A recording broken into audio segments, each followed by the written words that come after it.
So that's a little bit of background about me. So I have 10 pro tips for successful sponsored ads. How many people are running sponsored ads here? Okay, quite a few. How many people are running AMS?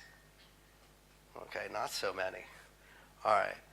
So Amazon PPC advertising, we have sponsored products. We're going to go over campaign structure. We're going to go over PPC, which is plans, proactivity, and customer behavior analysis, optimization, and then I'll give you some tips. And I hope that you actually get some value out of these tips. I'm going to give you some, but not all. Amazon PPC advertising sponsored products. So most of you guys know you have sponsored ads. These are the positions of your ads. Let's see if I can, whoops, nope, wrong one. There we go. So on mobile, you have here at the top. On the desktop search, you have at the top and then along the sides. These are just some generic ads. Consider using sponsored ads to increase your traffic to your product listing, which inevitably will increase your sales, which ultimately increases your Amazon bestseller rank and increases organic visibility and organic sales. One thing people always mistake is like PPC is a save all. It's not. It will never be more than 25% of your sales. Never, right? But it will help boost your organic ranking, or it'll help fight off competition. So those are the things that you can do with PPC. It's not going to give you like a save all for your product. It's not going to fix something that's broken. So sponsored ads dominate the Amazon search. Think that only 30% of Amazon shoppers make it past the first page. 70% of Amazon shoppers only purchase products from the first page. And this is a way to get on the first page through the sponsored ads. Campaign structures. So keep it simple. Create a campaign for each product. If you have a large inventory, group similar products into the same campaign and split them into different ad groups. Name your campaign so you know what the products are in it. A lot of time I see people, I'll go into campaigns and they have no idea. They'll put bed sheets under something that's completely different. So the name of the product thing will be like sports and outdoors, and they'll have bed sheets in there. That's not obvious, right?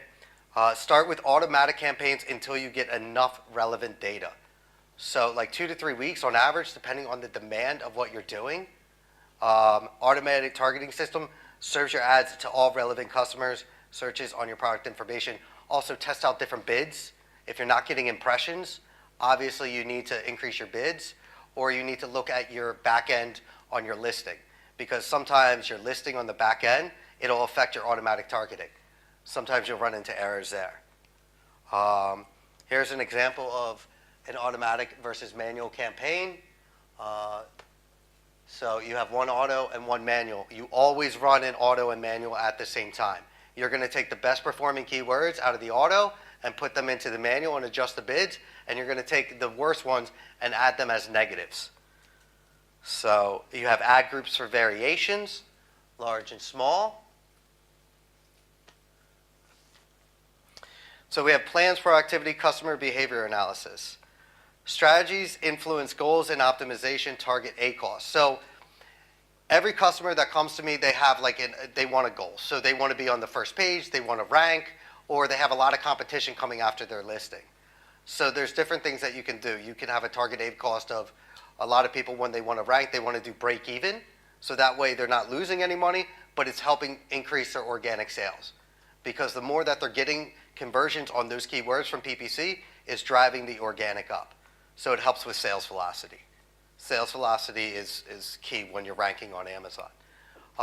Analyze everything from your data, your customer search queries, your impressions, your clicks, your cost per click, value of sales, your ACoS.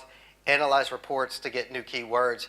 And one thing that a lot of people forget is conversion rates. If you don't have a decent conversion rate, don't even advertise, right? Decent conversion rate, I have to say, is over 10%. That's on the low side. A good conversion rate, 25, 30%. So that's a real good conversion rate. Because if you want to maintain that first page ranking, especially in the US market, you have to have something between 20% and higher on most products. So create a strategy for each product. Choose a product, start an auto campaign, start it with a small daily budget and a small bid. Analyze the results after 1 week. And if you don't have enough impressions, adjust the bid up, right? So that's one thing. Let campaigns run 2 to 3 weeks. Then you can get in to create manual campaigns. But remember, always leave the autos going, because you would be surprised that the autos will always pick up new language, new trends, new other things that just didn't happen before. So be proactive, analyze search terms, add negative keywords. When you're adding a negative keyword, only do exact. Do not do phrase, right? So one example I can give you is, let's say we have kids' red bicycle doesn't convert, but men's red bicycle converts really well. Doesn't really make any kind of sense, but that's just what it is. So make sure when you're doing the negatives, you only use exact. Don't use phrase, don't use broad. Always exact. Okay? Exclude the irrelevant searches that are spending your money but don't generate sales. Add the keywords that generate sales into your manual campaign, and you can normally jack the bid on those. Not everything that can be counted counts, and not everything that counts can be counted, said Albert Einstein. So customer behavior analysis. Customer behaviors can't be counted, but it counts a lot. So there are many types of customers. The one who search exactly what they're looking for, they are looking for a specific size or color. Customers that search for some product category, and they are attracted by your product and buy it. So we can consider all of these factors when we're doing advertising, especially when you're looking for keywords or adding new keywords into your manual campaigns. You can find in your data some new keywords that are not eligible for your product description, but they might be eligible for your product category, and they generated at least one order. Add those keywords in your manual campaigns and test them for 1 week. If they don't convert, pause them before you spend too much money. But come back every so often and try them again.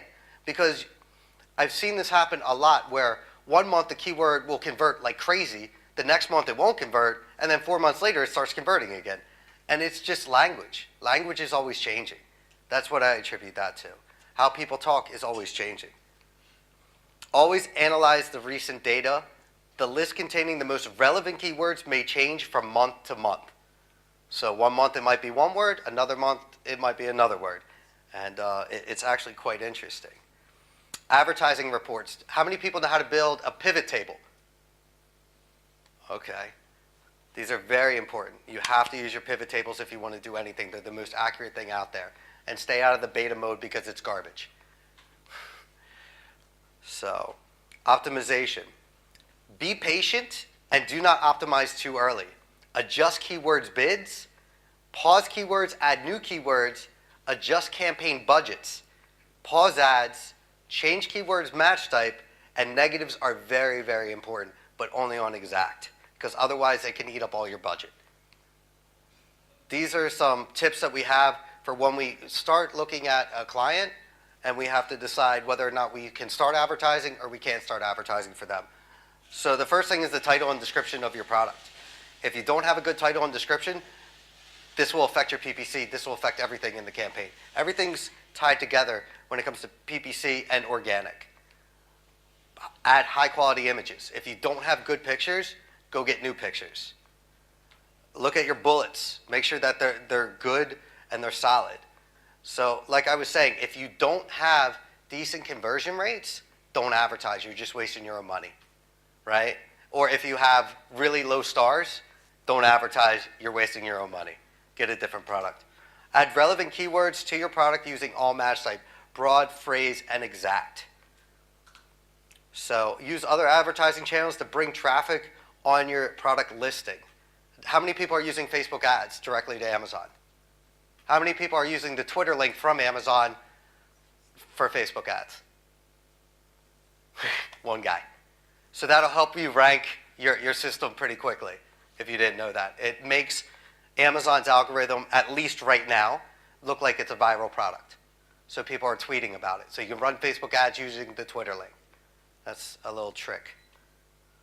So structure your campaigns with only one SKU per ad group, right? Run both automatic and manual campaigns for your product, as both have their own benefits, which we went over, of the automatics always generating new keywords that you can add into your manual. Amazon says that Bid Plus gives a better chance of your sponsored products to rank for searches But in our practice, bid plus is absolutely necessary to get to the top of page 1 right now, even if there are no other bid plus bids. Basically, if you want your sponsor's product to rank at the top of the list, you need to be using bid plus. Bid plus only works for manual campaigns, and it's hit or miss per product. That's what I'm going to tell you. Some products it works very well, other products it doesn't work, and it doesn't seem to make sense. Test singular automatic campaigns. This is very, very good piece of advice. Run an automatic campaign with all of your SKUs in one ad group with a small budget of 5 cents per click, and it will always allow you to find the most relevant keywords. That you'll have the lowest A cost on this out of any other campaign that you do, especially the more products you have. So if you're rocking 50 products, 100 products, I've seen it go down as low as like 0.2%, and it just stays there. I mean, it's great. So definitely try this. It'll help you pull a lot of long tails out, which then you can like insert into your back end. It'll help you with some organic there too. Run multiple manual campaigns for the same product, varying bids and keywords. Or so you can use phrase in one and exact in the other. So this way when you're doing the advertising, you'll have the top position, the side position, and the bottom position. So it gives you 3 different chances to make a sale. So it's really key for ranking. So if you're trying to rank, you can run multiple manual campaigns. The A cost won't be so great. It'll be probably 30, 35%, but it'll help you rank for those keywords.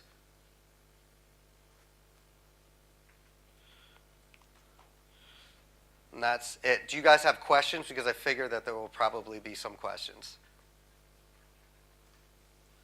The last slide said run multiple campaigns for the same product. Yes. Are you bidding against yourself? Yes. So you can run multiple campaigns with multiple different bids, and it works. Same bid for each one and the best one, like No, so each campaign has different bid structures. So this way, like one campaign that I set up recently, so the entire budget was like $30,000 a day, right? I'm not spending $30,000 a day, but I ran a whole bunch of campaigns on small bids, 10, 15, 25, 30 cents, all exact and phrase match. And it actually, on most of the pages, it took up 2 ad positions. And then if you get into the second and third pages, so you're going after the other like 30% who aren't buying on the first page, it was insanely really good conversion rates and really low A costs altogether, like single digits for all of them.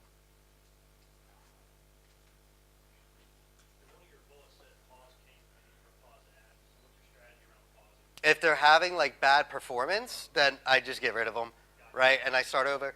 And sometimes, like I can tell you, like last summer, you used to be able to take your ASINs of your competitors and put it in. It would work for 2 days, then it would just stop.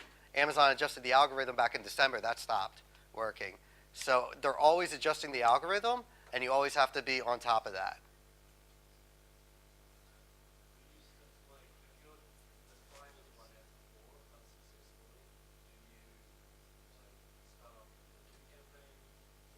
So Amazon bases it on the history of the campaign. Most of the time, unless they had a decent A cost or they were achieving something that they wanted, we start all brand new campaigns. So it depends also, I mean, if they have a decent A cost and they have a lot of history, then maybe we'll leave that one on and we'll create a competing campaign underneath that and see which one does better. Hold on. Let me get you the mic. Sorry about that. Sure. When you use Facebook ads, how do you measure the success, i.e. the number of conversions that happen because of the Facebook ads? So there's a few different ways to do that. You can do claim codes, right? But the claim codes, everybody will get like 50 and only 1 or 2 will convert. You can reverse engineer it, as we say with like Hello Profit, and look at your conversion rates before and after. But there's nothing 100%.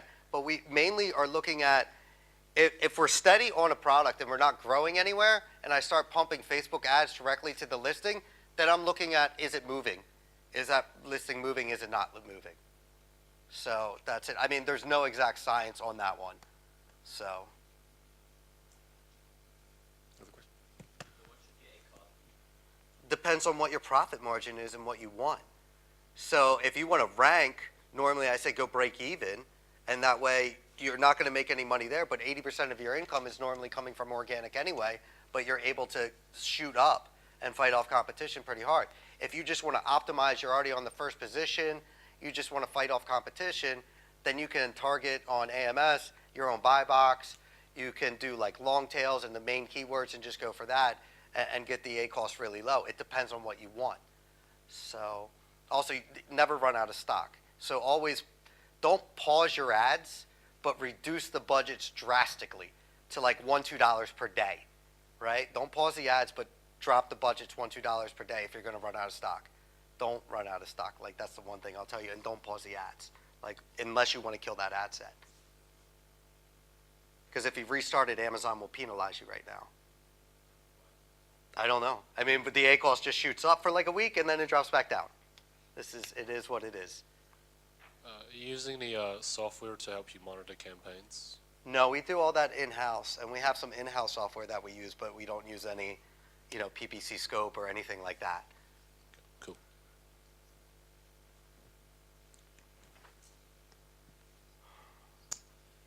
So with the pausing of the campaigns, Uh-huh. that's what I typically do. But do you think that you can still come back from that, or is it starting a new campaign better It than? depends. It depends on what you're doing and what you're selling. Most of the time, if I'm pausing a campaign, one, I'm like throwing a Hail Mary because I'm almost out of inventory and things are going to go really bad, or two, it's just not converting and I just pause it, but I want to save that data for a later date, if that makes sense. Okay. So. Other than simple Excel pivot tables, other software you use for analysis or data analysis? Other data analysis that I use, we have some in-house tools, but I'm also a big fan of Helium 10 and Keyword Inspector. So you can do reverse PPC and look at your competitors' campaigns, see which keywords they're going after. What's the first one? Helium 10. So I look at that a lot too. Any more questions for Michael? Yeah. For the, where was that Twitter link you were talking about when you were? So if you go to Amazon.com on a product page, in the upper right-hand side, you'll see a Twitter logo. You click that, it'll say share to Twitter. You copy that link over, and then you put that into your Facebook ad. So you're using that as Direct. So basically, to Amazon's algorithm, it looks like you're getting a lot of tweets. Tweets have, let's say, more ranking purpose than Facebook. So that's basically why we use that link. Any more questions? Oh, back. Do here first because I'm closer. What do you consider a statistically significant amount of impressions, clicks, click-through rate to pause a keyword or turn it off? It depends per keyword and per product. Depends on the demand. So I want to make sure, like normally if it's a let's say medium to high demand product, I can get that done in 1 to 2 weeks. But if I'm having like 7,000 impressions and not that many clicks, then it's probably better to run it for a while. Like we did a test one a while back of handkerchiefs. Not too many people buy handkerchiefs. They just don't do it. It took me 3 months to get data to do that because there's just not a demand for that product. I mean, the most you'll ever make on that product is like $1,000 a month, $2,000 a month. It was just something to play with. So. What's your criteria in terms of negative matching a keyword? Negative matching? Yeah, like how much data do you get before you're like, it's a bleeder, I'm going to kill that keyword? If it's eating up a lot of the campaign budgets, then I'm killing that keyword, but I'm doing negative exact. So even if I'm killing that keyword, normally they're more long tails than short tails. I mean, unless it's completely off. So that's how we basically choose that. I've had some keywords eat up 50% of a budget that were just terrible, right? And I've had other ones on the long tail, they convert, but on the short, they don't. So it depends from case to case, I mean, if that makes sense. Each product is different. You guys have to understand this. Hi. Yeah, you get quite often when you run the reports, you get other ASINs coming up. Yes. And sometimes they're like taking up a lot of the budget. Yes. And I was just referring back to what you said about the ASINs not working when you put them in the positive campaign. Yes. If you put them in the negative campaign, It does. it does work. Okay. Yes. Okay, So- good, because that's what I've been doing. I just wanted to double check. But if you do that low bid on the auto, all, you'll get a crap ton of ASINs, and they convert really well. So you can also look at maybe putting them into, like if you have AMS, into the buybacks. But you only have, like, and when you're doing AMS and you're going after your competitor's buy box, you use one campaign, one ASIN. So that way you can really measure how that one is performing. Okay, and I'm guessing them ASINs appearing are because people were clicking through from their listings. Is that right? Is that why they come up? They were clicking through from their listings, or you were on the bottom of their page, Oh, right? Yeah. So other related products, suggested products, or sometimes they'll actually put you in the buy box, but that's Amazon's things, right? So it depends. Okay, thanks. Yes. Yes. Yes. Yeah, you mentioned you bid against yourself in different campaigns. So Correct. What's the benefit of it? You're Because just you're taking up more increasing- real estate, right? And you're only paying for the click. Yeah, but you're increasing your click because you're bidding against yourself. So you're competing against your one keyword in all the campaigns. So Amazon see you as okay, one campaign, another campaign, and you increasing your click. Not necessarily, because the cost between the two is maybe 5 or 10 cents. Maybe 5 Yeah. or 2, but So, but when we're doing that, it's also increasing your conversion rates because they're clicking on one of those ads. So it gets you more chances to get a click to get your conversions up for that keyword. so That's why basically we're doing it it. works. It Yeah. works for you. You see benefit from I it. see a benefit for it for ranking. Most people want to get organic and they want to stay at the top, right? So we have a lot of bestseller badges, blah, blah, blah, and those people want to stay at the top. So I might be bidding against myself just to fight off the competition so they can't put their ads there. Okay. Does that make sense? Yeah, maybe it makes sense. Need to try. All right. Yeah, so when you take a auto keyword and put it into a manual campaign, will you also add it as a negative keyword on the auto campaign so that you're kind of isolating where the keyword is coming from in the auction and you have more granular control over it? I won't do it if it's converting well, no, because it'll give me two different positions that way. So that way I have double chance to convert, and normally the manual campaign has a higher bid than the auto.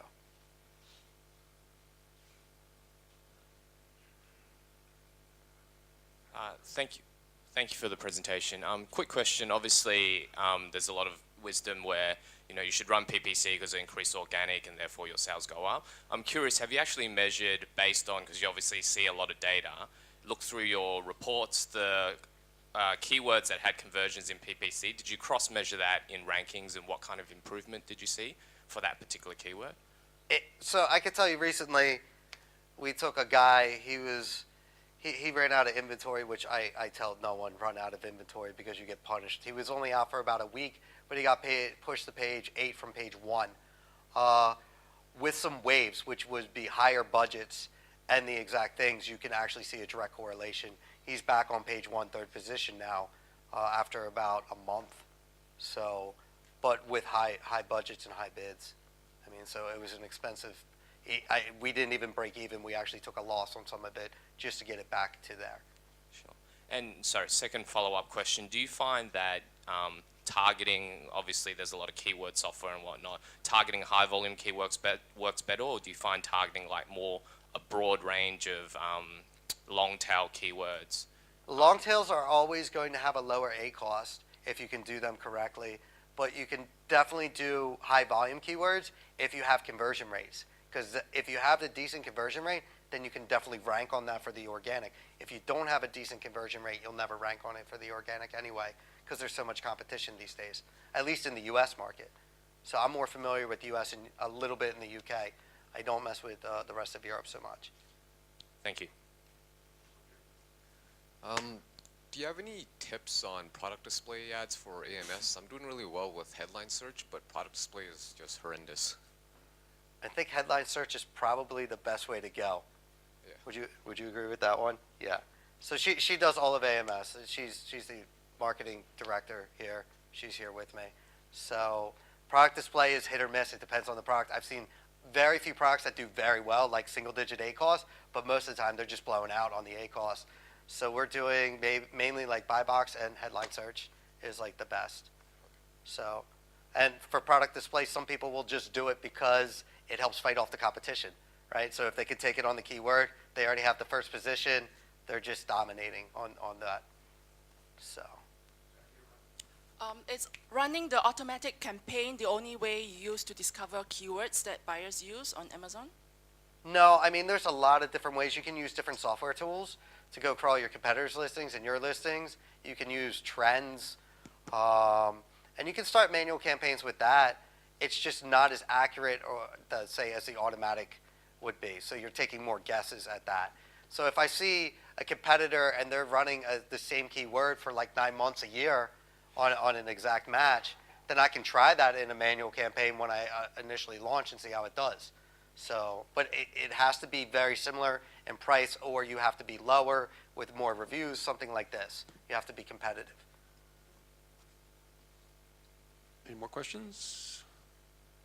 Looks like no for now, so we'll say thank you very much to Michael. Thank you, guys.